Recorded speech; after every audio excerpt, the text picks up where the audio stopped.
औज़ुबिल्लाहिमिनश्शैतानिर्रजीम बिस्मिल्लाहिर्रहमानिर्रहीम। Lecture number 30 में आप सबको खुशामदीद। 30वें सबक में जो है वो हम सीखेंगे तिलावत में जो ऐबों से हमें बचना चाहिए, जिन ऐबों से उनके मुतालिक हम आज ज़िक्र करेंगे। किस तरह के ऐब जो है वो या नुक्स जो है वो हम अंजाम देते हैं या हमसे सरजद होते हैं, तो उनकी तरफ ज़्यादा तवज्जो की ज़रूरत है। तिलावत में इन ऐबों से बचना लाज़िम है, क्योंकि इसके हवाले से हमने कल बता दिया था आपकी खिदमत में कि तिलावत में ये खूबियाँ होनी चाहिए: तरतील, तबयीन, तहसीन, तजवीद, तरसील, तौक़ीर। सबको मिलाकर जो बात बनती है वो ये है कि कुरान को उसके इज़्ज़त एहतराम के साथ, वक़ार के साथ, खुशू के साथ पढ़ना है। और जो भी आप अल्फाज अदा करेंगे, जो भी आप हर्फ अदा करेंगे, उसको कमा हक़्क़हू अपने मखारिज से, अपने उसके सिफ़ात के साथ साफ़ सुथरा और मुकम्मल तौर पर अरबी लहन के साथ और ठहर ठहर कर आपने पढ़ना है। और हमने ये बात बता दिया था कि ठहर ठहर कर पढ़ने का मतलब ये नहीं है कि आप हर वर्ड को पढ़कर जो है वो ठहर जाएँ। अल्हम्दुलिल्लाहि रब्बिल, नहीं, ठहरने का मतलब जहाँ वक्फ़ है वहाँ पर आपने वक्फ़ करना है, और जहाँ पर कंटिन्यू करना है वहाँ पर कंटिन्यू रखना है। आपने आवाज़ आपने न तेज़ अपने पढ़नी है, न ज़्यादा ऊंचा, न हर चीज़ में हमने आपको कहा था कि बैलेंस होना बहुत ज़रूरी है। तिलावत में इन ऐबों से बचना लाजिम है। कौन सी ऐब या कौन से नुक्स हम अंजाम देते हैं उनकी तरफ हम इशारा करेंगे। तरईद सबसे पहले जो अल्फाज हैं उनको आप याद रखना है। तफ़ईल की मत इसमें वज़न पर है सब। तरईद का मतलब होता है मद और हरकत में आवाज़ को हिलाना है, ठीक है। मद और हरकत में आवाज़ को हिलाना जो है वो एक ऐब है जो कि हमें नहीं करना है, और उसका जो शरई हुक्म है उसको यहाँ पर मकरूह व हराम करार दिया है, ठीक है ना। इसी तरह से तनफीस, हरकत का पूरा अदा न करना, ये भी गलत है, मकरूह है। मतलब ज़बर ज़ेर पेश को सही तरह से उसको अदा न करना, उसके जो अल्फाज हैं, मतलब हमने कहा था कि ज़बर ज़ेर पेश नहीं, अरबी में ये होता है कि ज़बर का मतलब सिर्फ ऊपर जाती है आवाज़, आ ई उ, अप डाउन एंड स्ट्रेट।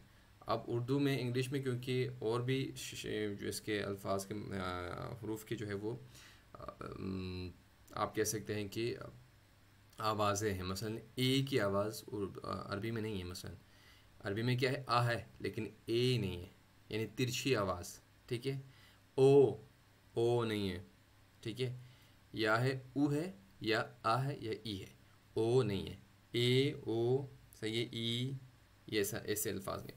तो अगर हम उनकी उस पर तर्ज पर पढ़ेंगे तो मकरूह हो जाता है। ताजील का मतलब जल्दी करना, जिसमें हरूफ जुदा जुदा समझ में ना आ सके, जैसा कि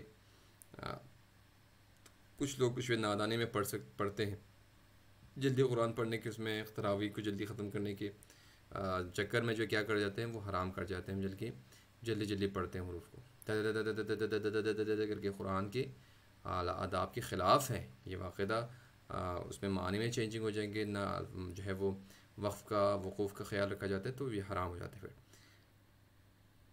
तत्मीन का मतलब है यानी गंगनी आवाज़ से पढ़ना, ठीक है। आवाज़ यानी अजीब व गरीब आवाज़ से पढ़ना, वो भी हराम हो जाएगा। तहमीज़ का मतलब है हरफ के साथ हमज़ा मिला देना। बहुत सारे लोग अपने अपने स्टाइल से पढ़ते हैं जिसकी वजह से वो ख़राब हो जाते हैं। आखिर में हमज़ा लाते हैं बहुत सारे लोग, सही है। जब उसमें स्टॉप करते हैं तो हमज़ा लाकर स्टॉप करते हैं, तो अपने अपने हिसाब से। तहमीज़ वही हमज़ा से है। तत्वील का मतलब हरकत व मद्दात को हद से ज़्यादा खींचने को भी जो है वो मना, वो भी एक ऐब है, वो ख़राब है, मना है।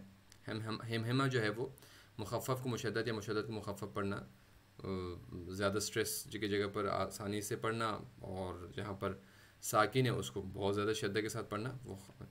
इसी तरह से ज़मज़मा करना, गाने के तरीक़े पर पढ़ना मकरूह तहरीमी, अगर तजवीज़ से बाहर हो तो फिर जो है वो हराम हो जाएगा। मतलब गाने के तरीके पर पढ़ना, ठीक है, यानी बहुत ज़्यादा ग़िना के साथ पढ़ना, आवाज़ों को मिलाना। तरकीस, आवाज़ जो है वो नचाना, गुरूह हद तजवीज़ से बाहर हो, अगर वो हद तजवीज़ से बाहर हो तो हराम हो जाए, ठीक है। अब इन सब के अलग अलग तरीके से हम बताएं कि इस तरह से पढ़ना होता है, ये इस तरह से पढ़ना होता है, तो फिर हमें एक तो क्लास तवील हो जाएगी, या इस हवाले से एक एक करके अगर हम आप यूट्यूब पर इसको सर्च करेंगे कि किस तरह से, तो उसके आपको मुकम्मल मिल जाएंगे तफसील। हमने सिर्फ यहाँ पर तलख़ीस किया है, मतलब ख़ुलासा आपको बताती है। तरकीस, ये अल्फाज आपको याद हो गए, अल्फाज के आपके पास आ गए, तो इसी को आप लिख कर सर्च करेंगे, आपको पता चलेगा। तरकीस, आवाज़ नचाना, अगर वो हद तजवीज़ से बाहर हो तो हराम हो जाएगा। इसी तरह से अन हमज़ा को आइन के साथ मखलूत करके पढ़ना, हमज़ा और आइन को मखलूत करना ये भी हराम हो जाएगा। रकज़ा बेमौका इदगाम करना, इसी तरह से जहाँ पर इदगाम की जगह नहीं वहाँ पर इदगाम कर दिया आप।